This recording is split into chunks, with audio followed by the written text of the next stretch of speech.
Audi Actu sur Radio Victoire. Actualité, débat, intervention par téléphone. C'est tous les jours à partir de 7h.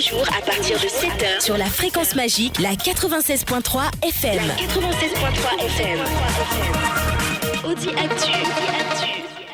Audi Actu, merci beaucoup à Nani Vigarako pour la partie journal de cette édition. Comme annoncé, notre invité, c'est le député Jerry Tama, président du parti Le Net au Nouvel Engagement togolais, qui est avec nous. Honorable Missois, encore bonjour.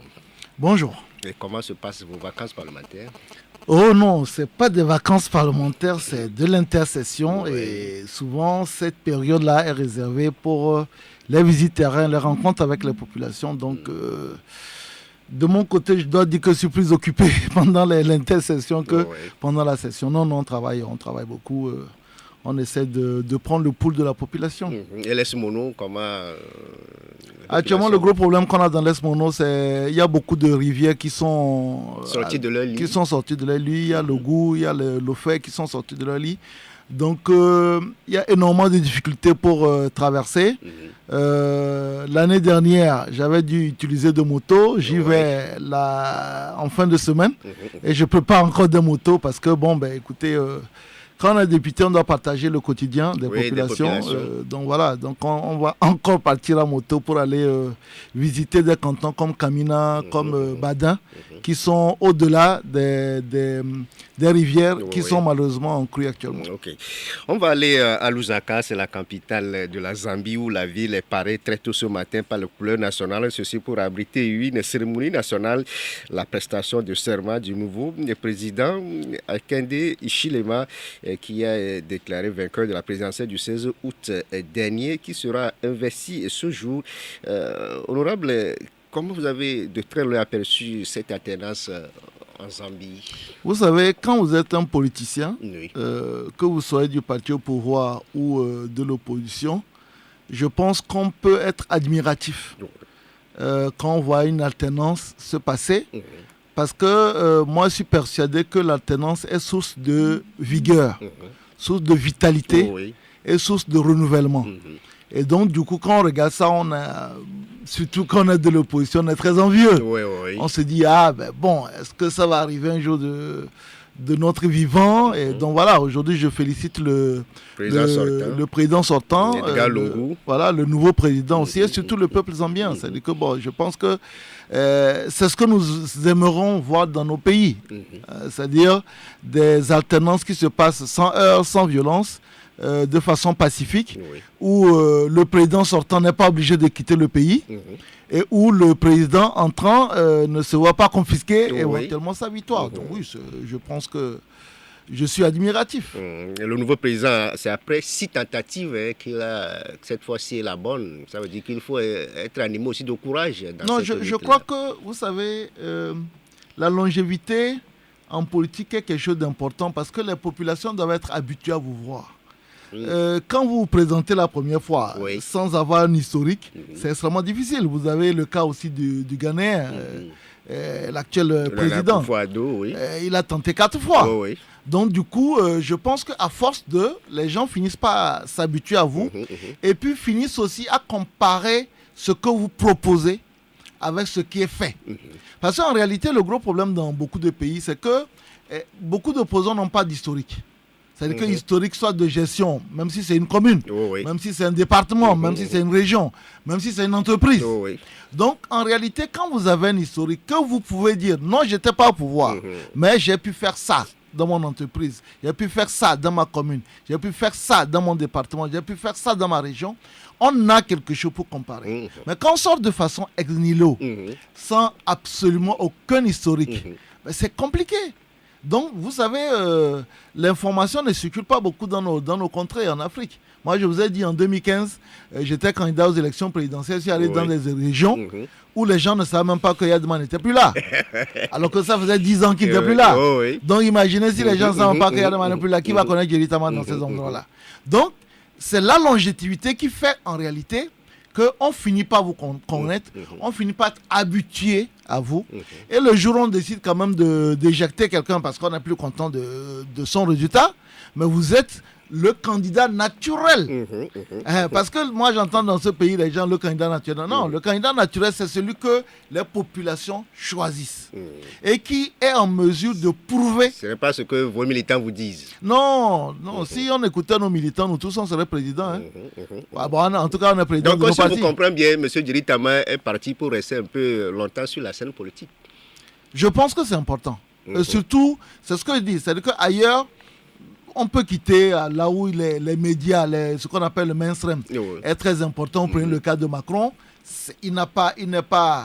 il est vite venu et il est monté rapidement parce que la communication est telle qu'on découvre la personne assez rapidement. Dans nos pays où l'information, vous savez, aujourd'hui tout le monde parle de réseaux sociaux, mais on a moins de 500 000 Togolais qui sont réellement sur les réseaux sociaux pour une population de 7 millions. Donc, pour être assis, être connu, que les gens s'habituent à vous, parfois il faut vraiment aller sur la durée. Voilà. Mais on a vu que le net est sur les réseaux sociaux, vous communiquez largement sur les réseaux sociaux. Pourquoi cette option, M. Djily Tama, du moment où vos populations sont dans les campagnes, est-ce que vous les arrivez à les toucher ou bien c'est pour seulement quelques catégories de personnes? Non, on en touche. Au fait, quand je dis aujourd'hui autour de 500 000 personnes, c'est que dans chaque préfecture, au moins, vous avez une centaine de personnes qui sont là et puis qui après font des relais. Vous voyez, sous un pot de tchoukoutou, la personne prend votre message et le fait passer à tous ceux qui sont là. Et donc ça reste quand même quelque chose d'intéressant. Même si l'impact quand même reste un peu marginal, surtout quand en période électorale, le parti au pouvoir met en place son bulldozer. Là, c'est un peu compliqué. C'est-à-dire que, autant en période non électorale, on a une audience, parce que, malheureusement, il faut le dire aussi, le parti au pouvoir au Togo ne communique pas beaucoup. Mais autant quand on rentre en période électorale, quand le bulldozer se met en place, les 500 000 personnes disparaissent c'est le coup par rapport à ce qui est en face. Mais pour certains, si on vous taquinait un peu pour dire que le net est surtout sur le net. Non, aujourd'hui, autrefois on pourrait le dire, mais aujourd'hui, vous savez, on a fait... Moi, ce qui me plaît des élections municipales, c'est qu'elles ont permis de montrer les partis qui sont sur le terrain et ceux qui ne le sont pas. Nous avons eu 33 conseillers, mais la particularité des 33 conseillers du net, c'est que nous sommes présents sur l'ensemble du territoire. Nous avons des conseillers dans le Kwenjal, nous avons des conseillers dans 3 ou 4 préfectures de la région de la Kara, nous avons des conseillers dans la région centrale, dans la région des plateaux et dans la région maritime. Donc, c'est ces élections-là qui ont permis de montrer que quand on dit que certains partis sont sur le net uniquement, ça concerne peut-être certaines formations, pas nous, puisque aujourd'hui, quand vous prenez les résultats de l'ensemble des partis de l'opposition, nous venons quand même en 4e position, ce qui n'est pas mauvais. Donc, même en 3e position, si on considère que l'ANC est le premier, l'UFC vient en 2e et nous en 3e, sachant que les partis qui sont allés ensemble, il faut diviser leurs résultats au prorata du nombre de partis. Voilà, donc du coup, le net a fait un bon score. Non, par rapport aux milliers de conseillers il ne faut pas comparer les derniers. Ok, le nouveau président zambien est âgé seulement de 59 ans. Parmi les défis qu'il doit relever, c'est l'économie du pays mise à terre par la crise sanitaire. Et ce n'est pas seulement en Zambie, c'est partout où cette crise fait ravage aujourd'hui, y compris notre pays, le Togo. Monsieur Djily Tama, ces derniers temps, on a vu que les cas de contamination augmentent chez nous au Togo. Et on nous parle du variant Delta qui ferait son apparition sur le territoire, doublé du non-respect des gestes barrières. Vous, en tant qu'élu du peuple, quelle activité ou bien comment vous sensibilisez la population par rapport à ces gestes barrières au quotidien? Non, vous savez, en début de pandémie, en 2020, le net a été l'avant-garde de la sensibilisation. Parce qu'à l'époque, les gens ne comprenaient pas. Aujourd'hui, je pense que la sensibilisation a fait son effet. Mais il faut aussi reconnaître qu'il y a une lassitude. Il y a une lassitude qui s'appuie sur 3 piliers. Le premier, c'est que les gens ont faim. Mon frère, les gens ont faim. Donc, à choisir entre la faim et la prévention, les gens disent, écoutez, les gars, moi, je vais m'occuper de mon ventre d'abord, avant de voir, voilà, premier élément. Deuxième élément, c'est que la létalité quand même de la maladie, qu'on le veut ou non, est aujourd'hui assez faible. C'est-à-dire qu'on est à 173 morts. Un mort, c'est toujours de trop. Mais si vous comparez le nombre de morts qu'on a au niveau du palu, au niveau des AVC, au niveau du cancer et tout ça, diabète, hypertension. Même au niveau même des accidents de la route, vous vous rendez quand même compte que la létalité de la maladie est quand même plus ou moins... acceptable non, pas acceptable, c'est ce que je dis. Plus ou moins faible par rapport à d'autres maladies chroniques. Et puis le troisième élément, c'est ce qui se passe dans les pays tout autour. On se rend compte que dans les pays comme le Bénin, le Ghana, la Côte d'Ivoire surtout, les gens vivent comme si de rien n'était. Et on n'observe pas une flambée non plus extraordinaire de la létalité. Donc du coup, les gens se disent, mais eux là, ils ont mangé quel médicament et ils n'ont pas de problème. Et nous ici, on ne peut pas manger ce médicament. Donc ces trois phénomènes conjugués font qu'il y a un relâchement. Ce relâchement, on le constate aujourd'hui partout. C'est-à-dire que autrefois, vous voyez dans la circulation, tout le monde avait son masque. Voilà, c'est que chacun fait un peu ce qu'il veut. En tant qu'élu du peuple, je ne peux pas ne pas continuer. Je suis venu au studio avec mon masque. J'ai une obligation d'exemplarité. Donc une obligation de porter le masque, de respecter les gestes barrières. Déjà vacciné aussi. Déjà vacciné, j'ai pris mes 2 doses. Donc ça, en tant qu'élu, on a obligation d'exemplarité. Moi, je pense, quand on regarde un peu ce qui se passe dans beaucoup d'autres pays, que le vaccin reste une solution. Et que je crois que les gens, au-delà des réticences que les uns et les autres ont, je pense que c'est la seule solution. C'est vrai que quand on a fini de dire ça, on a un problème, c'est qu'on n'a pas de vaccin pour tout le monde. C'est ça le problème, c'est-à-dire qu'aujourd'hui, nous devons être autour de 500 000 doses, alors que on a quand même 7 millions de Les États-Unis nous ont encore offert de nouvelles doses de Pfizer récemment. Oui, mais c'est que voilà, alors que donc du coup, ça pose quand même un problème. Vous savez que le gouvernement vient d'annoncer que les personnes qui ont pris la première dose de l'AstraZeneca peuvent continuer avec Pfizer pour la deuxième dose. Donc, vous voyez que ça pose quand même des problèmes de confiance, d'engagement et tout ça. Mais il n'en reste pas moins qu'aujourd'hui, quand on regarde les pays comme Israël, comme même les États-Unis, vous imaginez, mais aujourd'hui on voit les stades de basket, de même foot, les tout championnats ça, européens ont repris avec des populations. Ça veut dire qu'ils ont atteint quand même un niveau, un seuil. Parce qu'aujourd'hui, en fait, c'est le vaccin. Une fois que vous avez votre passe vaccinal, vous avez accès à certains endroits. Aux États-Unis, ça fait maintenant 3 ou 4 mois où, quand vous avez votre vaccin, vous n'avez plus obligation de porter le masque à l'extérieur. Donc voilà, pour le moment, on n'a pas d'autre solution que le vaccin. Et puis voilà, maintenant, après, on peut toujours dire que nous bénéficions d'une certaine résilience, mais on a vu des pays comme l'Inde qui, au départ, on disait, ils ont une résilience, et puis un matin, ça a déclenché, et quand c'est parti, on ne s'est plus arrêté. Donc aujourd'hui, le vaccin reste la solution. Moi, honnêtement, j'ai pris mes 2 doses, j'ai pas développé d'effets secondaires quelconques. Certains en développent, mais je pense que la solution, en attendant qu'on trouve une autre, c'est le vaccin. C'est le vaccin. Et ceux qui ont pris AstraZeneca pour la première dose peuvent continuer avec Pfizer pour la deuxième dose, a annoncé le gouvernement.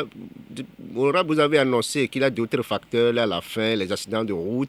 Le gouvernement aussi est conscient qu'au-delà de cette crise, il y a d'autres phénomènes qui entrent en jeu, mais lui aussi il a pris des mesures sociales. Les récentes, c'est la gratuité des frais pour l'année scolaire 2021-2022, puis la prise en charge de la tranche sociale des factures d'eau, d'électricité pour le mois d'août, sans compter novices, autres gratuités des frais d'inscription dans le temps. Ça veut dire que le gouvernement aussi accompagne les Togolais dans cette période difficile. Oui, je crois que, écoutez, le gouvernement est là pour accompagner la population, c'est ça son boulot. Donc c'est normal qu'il le fasse. Moi, je ne comprends pas les gens qui disent qu'il faut remercier le gouvernement. C'est un peu comme si quand votre papa vous donne l'argent de poche, c'est son boulot. C'est son devoir quand même. Voilà, c'est son devoir. Donc vous pouvez le remercier pour la forme, pas pour le test, mais ça reste quand même son devoir. Donc oui, j'apprécie. Voilà, il ne faut pas. Vous savez, nous sommes une opposition constructive. Nous ne passons pas notre temps à dire tout ce que le gouvernement fait est mauvais. Mais il y a toujours un mais. Et le mais, il se situe à 3 niveaux. Pour la gratuité des frais d'inscription de scolarité, c'est bien. Moi, j'ai juste 3 réserves. La première, c'est que si vous rendez les cours gratuits et que vous ne vous occupez pas des enseignants volontaires, ils sont près de 13 000, vous n'avez pas réglé le problème. Parce qu'en réalité, aujourd'hui, un des interlocuteurs en a parlé d'ailleurs, une partie de ce qu'on arrive à donner aux enseignants volontaires est puisée dans les frais scolaires. Donc ça pose déjà un problème. Et on l'a déjà vu même à l'école primaire. Le deuxième problème, c'est que si aujourd'hui, moi j'aurais préféré qu'on prenne cet argent-là pour regarder l'état des salles de classe. Aujourd'hui, même à Lomé, vous avez des salles de classe où les enfants sont à 80, 100, à raison de 4 personnes par banc. Oui. Moi, je ne pense pas que si on avait fait une étude et qu'on demandait aux parents d'élèves, aux enseignants, quels sont les problèmes qu'il y a dans l'éducation, les gens auraient dit la scolarité. Parce que sachant que même... parce que la prise en charge des frais d'inscription pour l'année précédente, 2020-2021, avait coûté à l'État 1,9 milliard. Bah oui, moi j'aurais préféré qu'avec les 1,9 milliard, qu'on construise des bâtiments, qu'on achète plus de bancs. Parce que ça reste quand même un problème, même si cette année, on a octroyé quand même près de 25% du budget à l'éducation. Oui. Mais j'aurais préféré, parce que c'est toujours dans le budget de l'éducation, j'aurais préféré grandement qu'on s'occupe de l'État, les conditions de scolarisation, les conditions de travail des élèves. Parce que quand vous êtes à 4 dans un banc, qu'on supprime la scolarité, ça ne vous permet pas quand même de mieux apprendre. Sachant d'ailleurs que la gratuité va faire affluer vers les écoles publiques plus d'élèves encore, parce que les gens vont dire, les gens qui allaient dans le privé, maintenant que surtout que le Togolais aime banjo, quoi, tout ce qui est banjo, le Togolais aime. Donc les gens vont affluer. Donc moi, c'est vrai que je ne crache pas dans la soupe, mais je trouve quand même que, en ce qui me concerne, si j'avais la possibilité de prendre une décision, j'aurais dit, je vote une cagnotte pour les enseignants volontaires. Parce que, vous savez, moi, je suis dans l'Est Mono, il y a des enseignants volontaires qui touchent 5 000 francs par trimestre. Parce que c'est les parents qui cotisent. C'est pas par mois, par trimestre. Je dis par trimestre, là. C'est-à-dire que c'est, voilà. 3 mois après, ils prennent 5 000. Voilà. Donc, du coup, j'aurais préféré qu'on dise aujourd'hui, on vote par exemple une prime de 100 000 pour tous les enseignants de rentrer, et comme ça, ils peuvent s'organiser, ça va les motiver, parce qu'ils servent la République, ces gens-là. Voilà. Et qu'on dise, ok, on prend aussi une partie pour eux. Dans certaines écoles, même en fait, là, on parle de table banc, mais il y a même des écoles où il n'y a même pas de mur. C'est en pachaka, on fait pour, voilà. Donc, c'est sous les arbres. Pour s'en occuper, pour dire, ok, d'accord, on va améliorer. Peut-être qu'il y a un budget qui est prévu pour ça, j'en sais rien. Mais voilà, maintenant, après, on ne va pas non plus dire que c'est mauvais. Et pour terminer, c'est que... Le troisième point, c'est que ce n'est pas tous les parents qui ont les enfants à l'école. C'est-à-dire que donc, c'est une mesure qui reste quand même sélective parce qu'il y a beaucoup de parents aujourd'hui, soit ils ont les enfants qui sont à l'université ou bien ils n'ont pas d'enfants du tout à l'école. Donc, du coup, ce n'est pas une mesure forcément qui va concerner tout le monde. Voilà, c'est-à-dire que donc ça, c'est... Moi, j'aurais préféré que, comme je l'ai dit, qu'on améliore les conditions de travail, les bancs, les bâtiments, et puis qu'on ait les vacataires parce qu'aujourd'hui, tu vas dans toutes les écoles, CG comme lycée, tu as des enseignants volontaires et qui tirent le diable par la queue. Bon, enfin, que le diable tire par la queue. Et par rapport à votre position, M. Deritama, est-ce qu'au niveau de l'Assemblée nationale, vous interpellez les ministres concernés sur la situation de l'éducation, de la santé? Parce qu'entre-temps, on a annoncé les états généraux de la santé et de l'éducation. Est-ce que ce que vous venez de nous développer, est-ce que vous le mettez quand même sous un papier comme interpellation à l'endroit du ministre? Là, par exemple, on vient de découvrir la mesure. Donc, il y a des mesures en amont, par exemple l'infrastructure dont vous parlez aujourd'hui. C'est pour ça que je dis, vous savez, parce qu'entre-temps, il y a des bâtiments scolaires qui se sont effondrés, on a perdu des élèves. Non, j'ai apprécié le budget de 2021 parce qu'il mettait le plus gros budget et le plus gros portefeuille du budget 2021, c'est pour l'éducation. Presque 25% du budget, donc c'était le plus gros. Et donc, du coup, quand on met ça, vous n'avez pas commencé à interpeller. C'est-à-dire que vous interpellez, si on donne 10%, bien 5% du budget à l'éducation, vous allez dire, mais quand on met un aussi gros budget, maintenant, ce qui nous reste, c'est de vérifier si l'exécution. Voilà, d'attendre l'exercice et quand on va faire le vote du budget de 2022, de demander des comptes pour dire finalement qu'est-ce que vous avez fait. Et il y a normalement une obligation aussi, depuis qu'on est passé au budget programme, il y a une obligation au gouvernement tous les 3 mois de nous déposer l'état d'avancée des activités. Bon.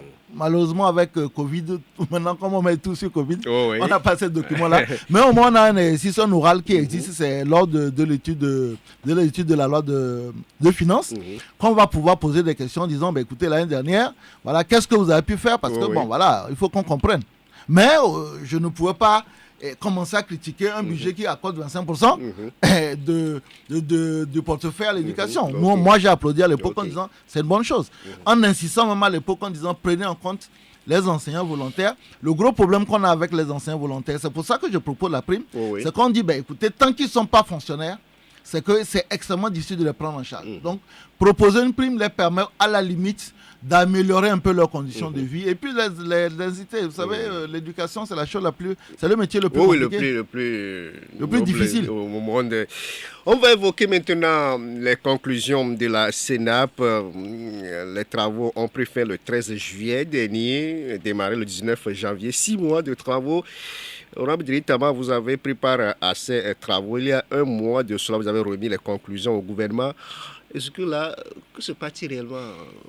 Bon, avant de reprendre à ça, on a le deuxième point sur lequel je n'ai pas commenté, c'est la prise en charge des frais d'électricité d'eau. Oui, d'eau, voilà. Surtout au mois d'août.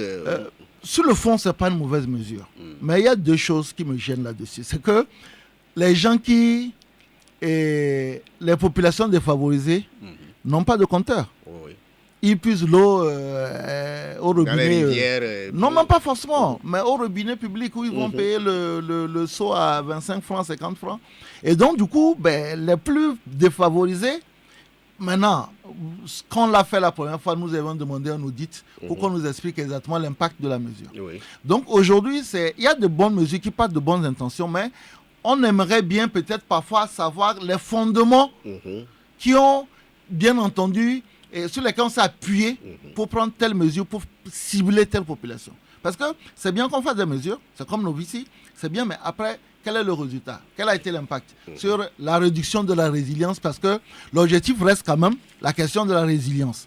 Donc voilà, je continue, mais bon, ça aussi, ça fera éventuellement faire l'objet d'une interpellation. Oui. Novici nous a coûté 13 milliards. Voilà, donc, mais maintenant, est-ce qu'il faut un retour aussi? Oui, il faut qu'on sache, mais en fait, les 13 milliards que ça nous a coûté, en quoi est-ce que ça a éventuellement réduit la misère?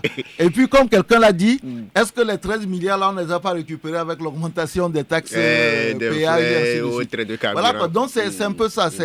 Moi, ce que j'aimerais pour une question de transparence, c'est que quand on met une mesure, qu'on puisse, au niveau du ministère qui a mis en place la mesure, nous publier aujourd'hui, on a le site internet, publier le rapport qui dit, voilà, nous avons fait ça, nous avons dépensé ça.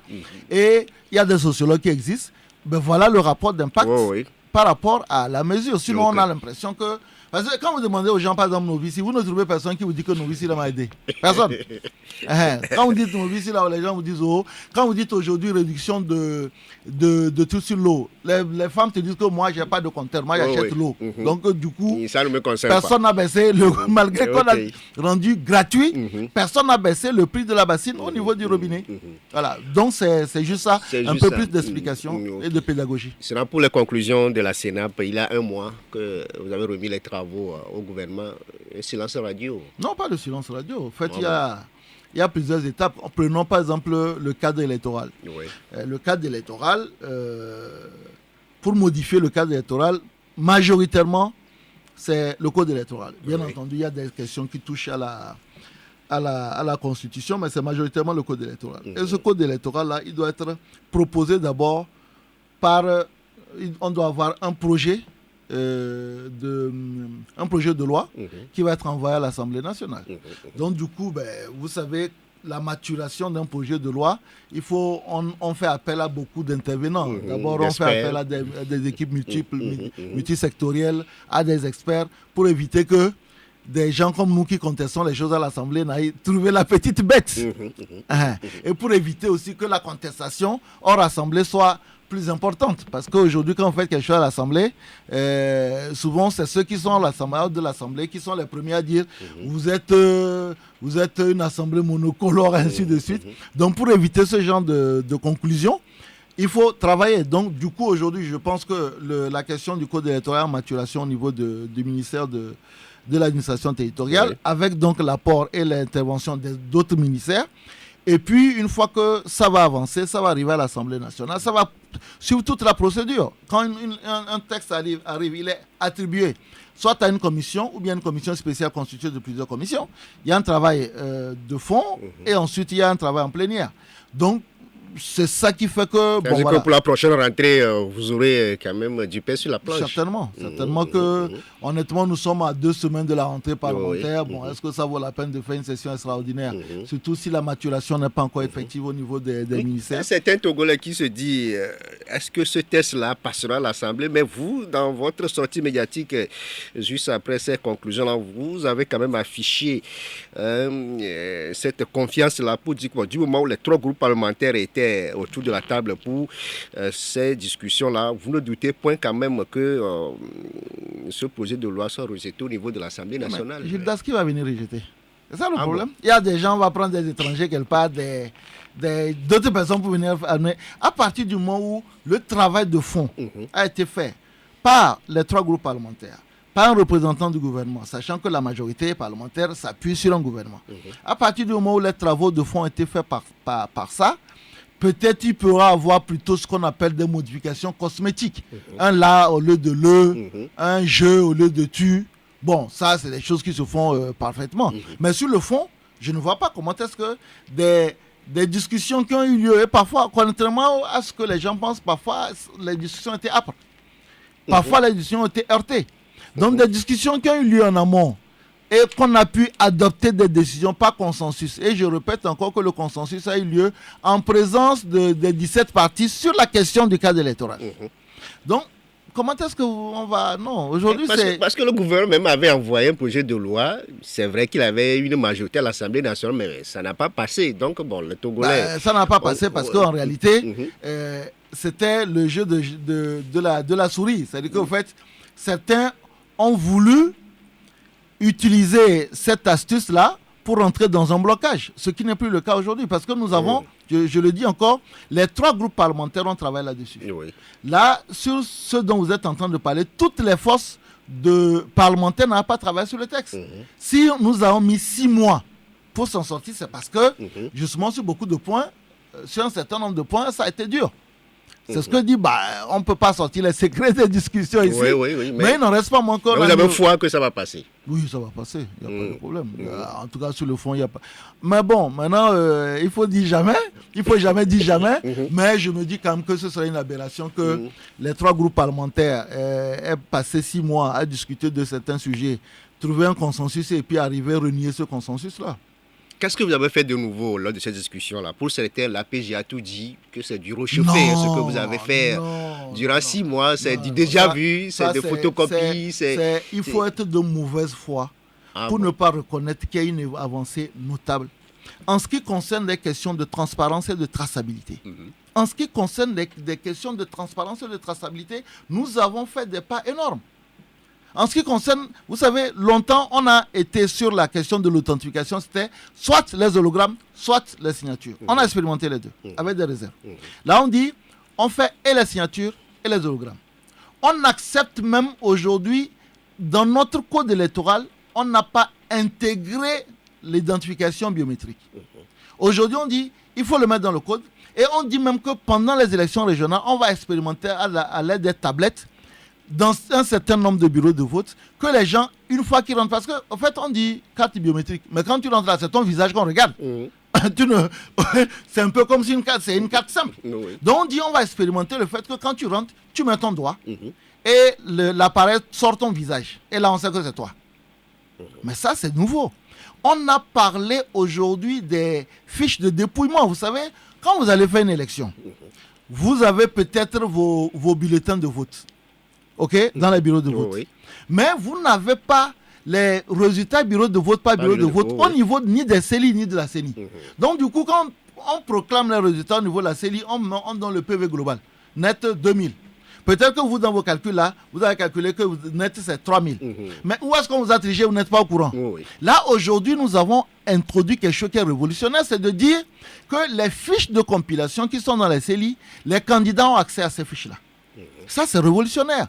Nous avons dit aujourd'hui que quand on finit l'élection, on reprend les bulletins, on les met dans les urnes, on scelle et on les envoie à la CELI. Autrefois, on balançait tout. Donc, si vous êtes en train de contester... Qui envoie? Comment va se composer la délégation qui va... Non, mais la délégation, vous savez, dans tous les bureaux de vote, vous avez un président qui est dirigé par une sensibilité politique et le vice-président ou bien le rapporteur est dirigé par une autre sensibilité. Les deux doivent aller ensemble à la CELI parce que c'est eux qui amènent les résultats.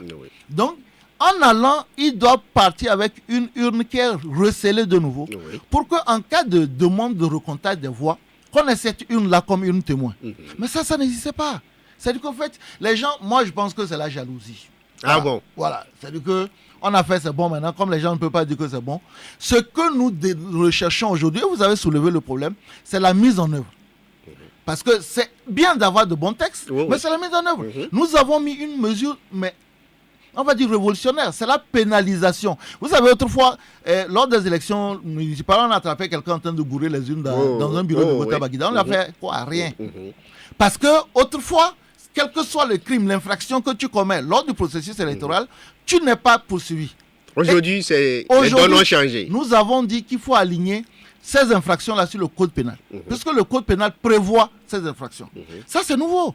C'est-à-dire qu'en fait... Donc ceux qui font des bulletins prévotés aujourd'hui, on les attrape, si on les attrape, ils sont sanctionnés. Ils sont sanctionnés, ils partent en prison. Donc ça, par exemple, c'est des choses qui n'existaient pas. Donc les gens, bon, peut-être qu'il y a aussi un manque de pédagogie.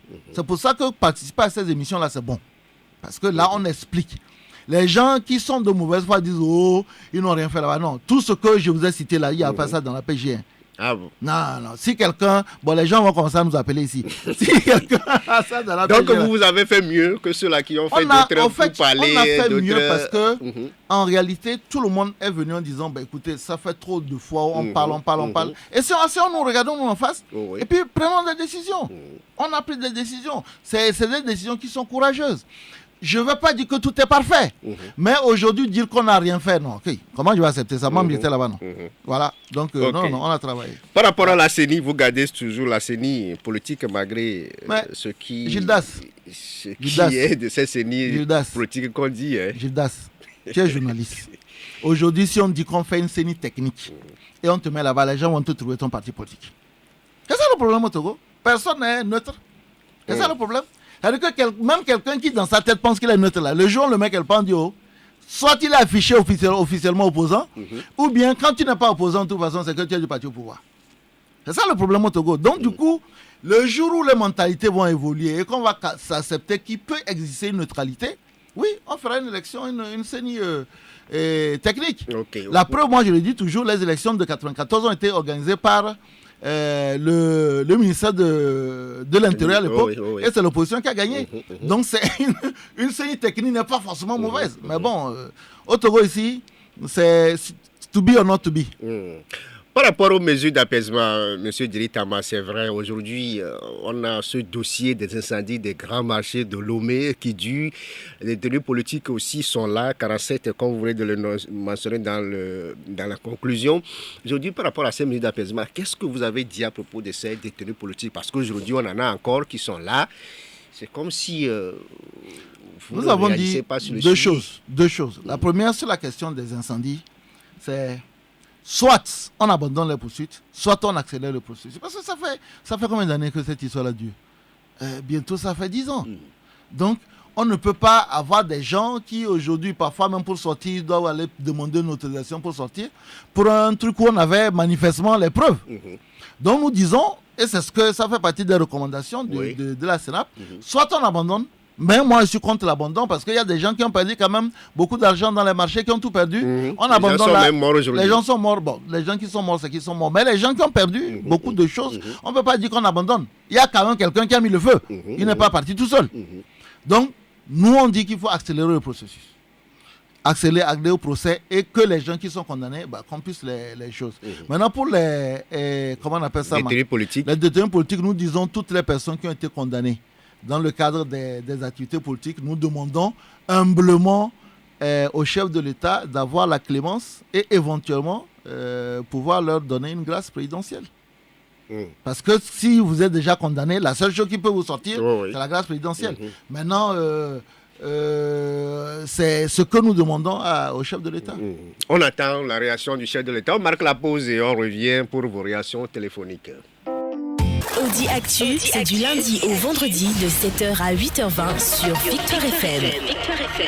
Retour en studio avec notre invité, l'honorable Djeri Tama, président national du parti politique Le Net. Il est également président du groupe parlementaire Net PDP à l'Assemblée nationale. Nous étions sur les avancées enregistrées dans les discussions à la Sénat pour les travaux qui ont pris fin le 13 juillet dernier. D'énormes avancées ont été faites selon notre invité. Honorable, aujourd'hui, c'est vrai que pour cette opposition, au lendemain de la présidentielle de 2020, difficile de vous sentir sur le terrain. On se demande qu'est-ce qui se passe, mais il a une date historique pour le Togo, 19 août 2017, 19 août 2021. Cela faisait 4 ans, jour pour jour, l'autre fois que ce soulèvement instigé par, dont l'instigateur est Tipi Salifou Achadam.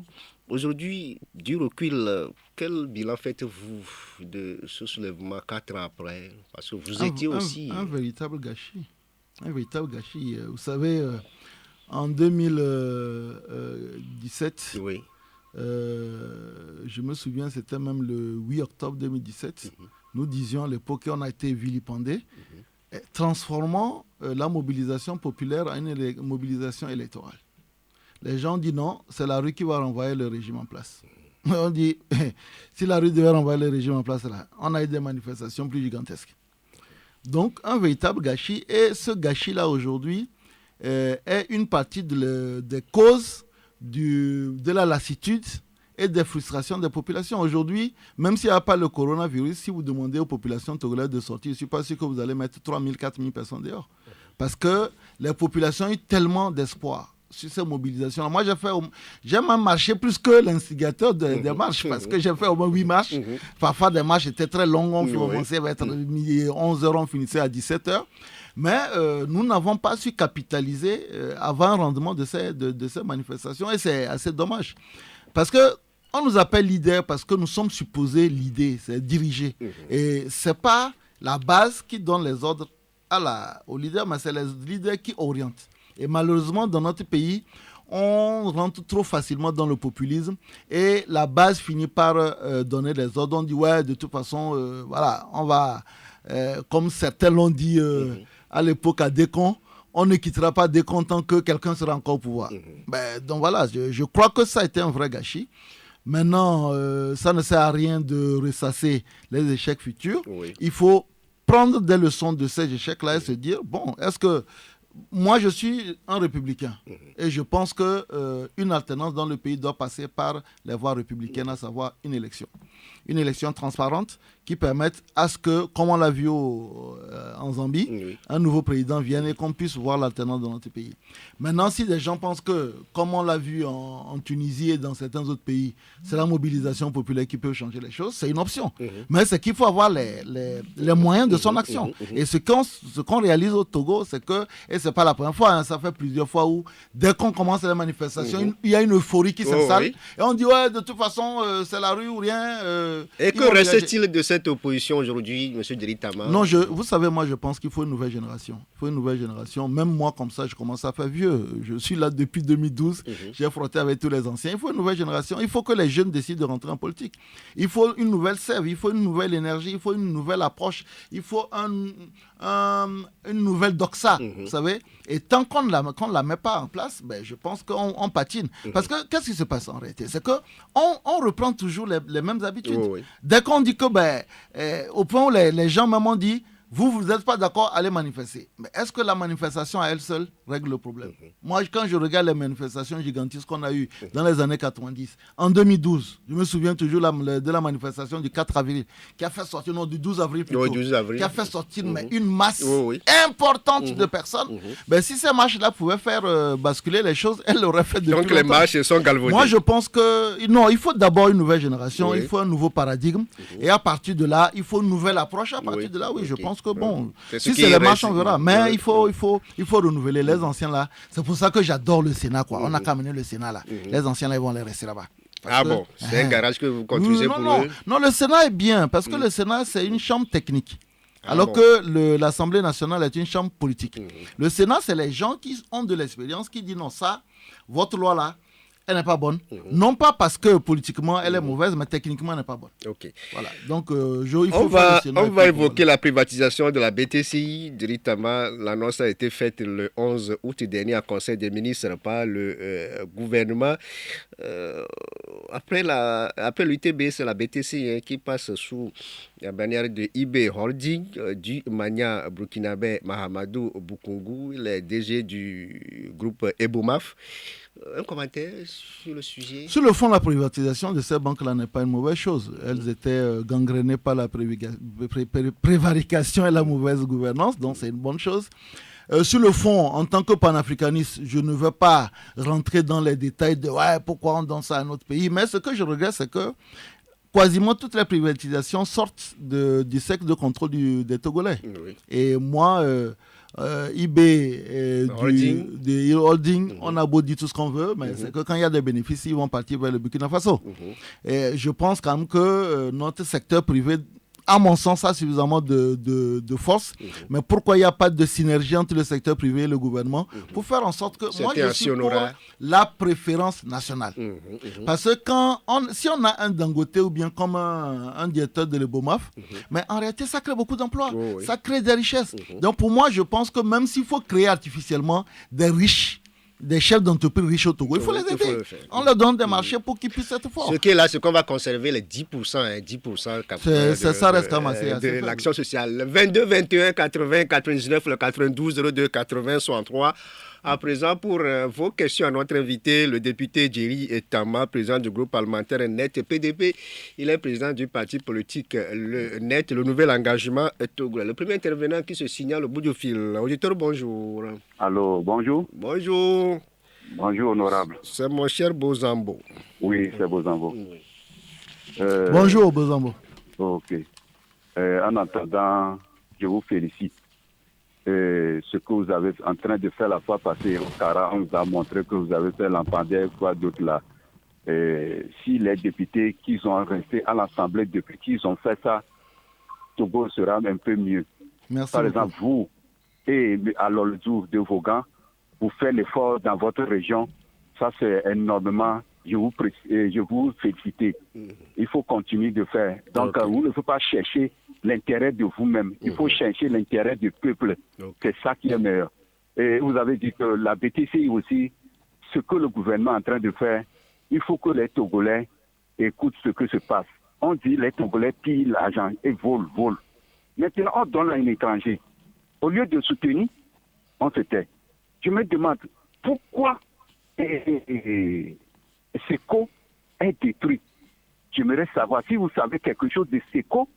Il faut nous expliquer, c'est SECO que nous soutenons tout au Togo. Maintenant, SECO est bloqué, est fermé. On ne sait rien. Pourquoi il est fermé? On n'attend rien. Merci et bonne émission à tout le monde. Bonne émission à vous, Bozambo. Depuis on prend derrière vous. Sylvain, bonjour. Oui, bonjour. Bonjour à l'invité aussi. Bonjour, Sylvain. Oui. Et effectivement, vous venez de dire quelque chose. Pour les freins d'extinction, là, moi je dis, l'État peut mieux faire. Pourquoi ne pas revoir un peu le SNIM? Parce que ce n'est pas tous les parents qui ont les enfants dans les collèges et les lycées. Qui passent au lycée et au collège.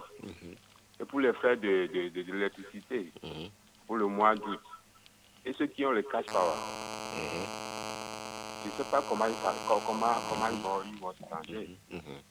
Donc moi je dis pour la suppression des frais de scolarité, l'État peut mieux faire.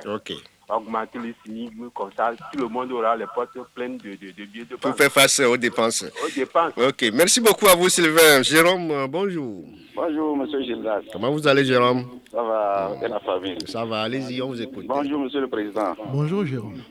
S'il vous plaît, monsieur le Président, par rapport aux frais scolaires que le gouvernement dit qu'il prend en charge et la situation togolaise par rapport au privé, que pense le président, que pense le gouvernement par rapport à ça? Puisque c'est la grande préoccupation.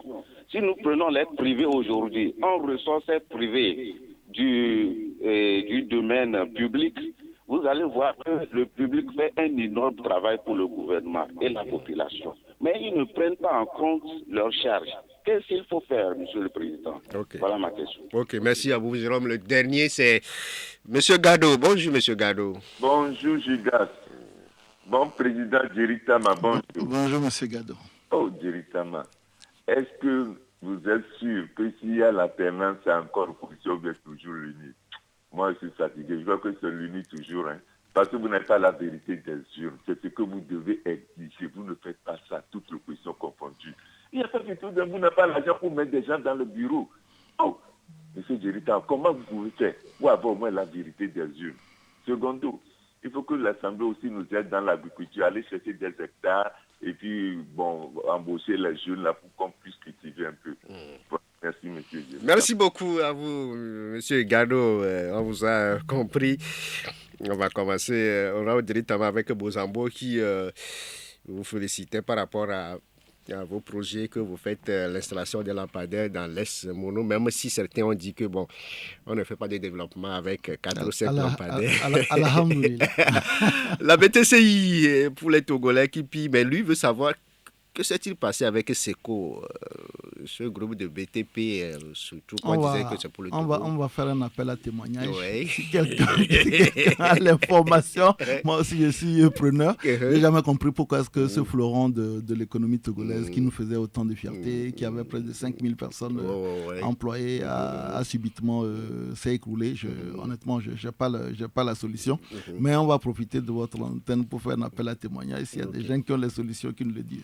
La BTCI, c'est vrai que la banque a dit non problème parce qu'il y a beaucoup de pillage des fonds à cette banque-là. Pourquoi confier ça à un étranger? Bon, c'est ce que disait Bozambo. Mais pour Sylvain, il revient sur les frais d'inscription.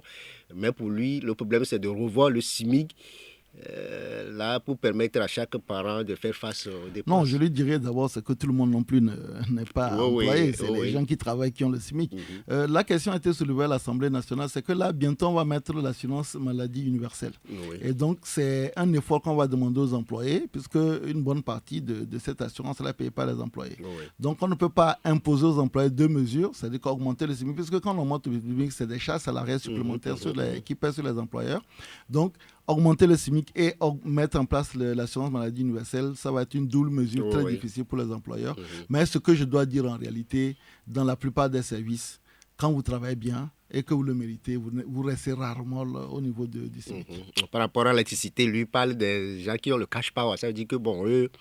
Non, je pense qu'on avait posé la question à l'époque quand on avait fait le truc. Ils avaient dit qu'il y a un calcul qui permet en réalité de défalquer la tranche sociale au niveau des cash power. Enfin, c'est ce qu'on nous avait expliqué. J'avais rien compris, mais on avait quand même expliqué qu'on le défalquait d'une façon ou d'une autre. Pour Jérôme, c'est vrai que par rapport aux frais de scolaire, la situation togolaise, mais lui parlait des privés et puis des publics. Dans ce domaine-là, c'est comme si l'État ne regarde pas le travail énorme qu'abat les établissements publics. Pour le privé, c'est vrai que c'est tragique. Aujourd'hui, c'est un secteur sinistré parce que vous savez, les gens... moi, je connais des enseignants qui sont payés, même à Lomé ici, 30 000, 40 000 difficilement. Mais le plus dramatique, c'est que quand les cours s'arrêtent, on cesse aussi de payer les gens. Donc, c'est ça quand même qui est difficile. Il faut attendre la reprise. Donc, je pense qu'il faudra travailler avec les fondateurs d'écoles pour trouver un truc parce qu'en fait, on a une typologie de contrat et il n'y a pas de contrat qui disent qu'on suspend le travail pendant un certain nombre de temps. Donc, il faudra revoir ça pour faire en sorte que, d'une part, qu'on revalorise les salaires de ces personnes, mais surtout que cette cessation-là ne continue pas parce que c'est quand même difficile. Quand vous avez un loyer à Lomé, vous avez quand même des charges et que, quand les vacances arrivent, on vous coupe le salaire. C'est difficile. Déjà que le salaire n'est pas important. Donc, voilà. Pour Gado, c'est vrai, on parle de la tenance comme ce qui se passe en Zambie, mais pour lui, il faut exiger la vérité des urnes, parce que des fois, vous, l'opposition, vous n'avez pas des représentants dans les bureaux de vote. Monsieur Gado est quelqu'un qui a fait le tour du monde. Il sait que dans beaucoup de pays, c'est des volontaires qui vont surveiller les résultats au niveau des bureaux de bulletins de vote. Vous ne pouvez pas être dans un pays où tout le monde dit on réclame l'alternance et quand on dit à élection, personne ne va être volontaire pour aller dans les bureaux de vote, on va être payé. Qui va payer? C'est ça le problème. Et quand on dit aussi qu'on demande les cotisations aux militants, on ne trouve pas grand-chose. Les hommes politiques ne sont pas des présidateurs, ils ne font pas des miracles, ils ne multiplient pas l'argent. Donc c'est un problème qui est récurrent. L'agriculture, chercher des terres cultivables et puis des tracteurs pour développer l'agriculture, c'est l'appel qui vous lance au niveau de l'Assemblée nationale. Parce qu'aujourd'hui...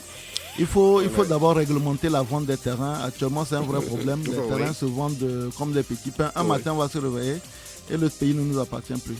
Même si le code foncier quand même prévoit des dispositions assez particulières pour la vente des terrains. Nous sommes ainsi arrivés à la fin de cette émission. Honorable Jerry Tama, qu'est-ce que vous avez à dire pour conclure? Serrez la ceinture. Serrez la ceinture et bonne chance à tous les bacheliers qui ont admis, et puis beaucoup de courage à ceux qui n'ont pas eu la chance de réussir. Le net, le prochain agenda? Non, nous commençons une tournée à la fin de ce mois pour aller parler des conclusions du SNAP au niveau de nos militants à l'intérieur du pays. Ok, merci beaucoup à vous, député Jerry Tama. Je rappelle que vous êtes le président du parti politique Le Net au Nouvel Engagement Togolais, président du groupe parlementaire Net PDP. Merci de passer dans cette émission. Merci beaucoup à King Haïté Messan pour la mise en onde. À ses côtés, toute l'équipe de la rédaction, Hervé Essay, Mathias Azialé, Théophile Adalete, Annie Vidrakou. Bonne journée à toutes et à tous.